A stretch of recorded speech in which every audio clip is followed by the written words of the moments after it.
ازيكم عاملين ايه؟ يا رب دايما تكونوا بخير.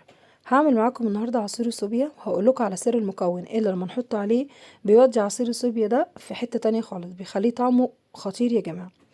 انا في الخلاط بحط كوباية ونص من المية على كوباية ونص من اللبن، واحط عليهم 3 معالق كبار مليانين كده من الصوبيا اهو قدامكم اهو. وبضيف عليهم 4 معالق من السكر، طبعا السكر على حسب الرغبة، عايزين تزودوا او عايزين تقللوا السكر براحتكم. وبضيف عليهم بقى المكون اللي بقولك عليه اللي هو الكريم شانتيه. حطوا معلقه ونص او معلقتين من الكريم شانتيه على المكونات دي، ونص معلقه من الفانيليا اهو بالظبط كده. واضربوا بقى في الخلاط ضربتين تلاتة كده لحد كل المكونات ما تختلط مع بعض. يعني اضربوهم ضربتين تلاتة كده، وبعد كده ايه صبوهم وحطوهم في التلاجة يسقع. هتشربوا احلى كوبايه صوبيا.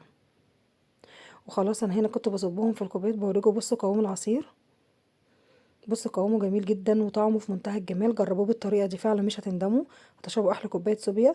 طبعا السكر على حسب رغبتكم، والمكونات انتوا بتضاعفوها او بتقللوها على حسب الايه الكميه. انا بقول لكم المعايير وانتوا اظبطوا بقى المعايير الدنيا عليها.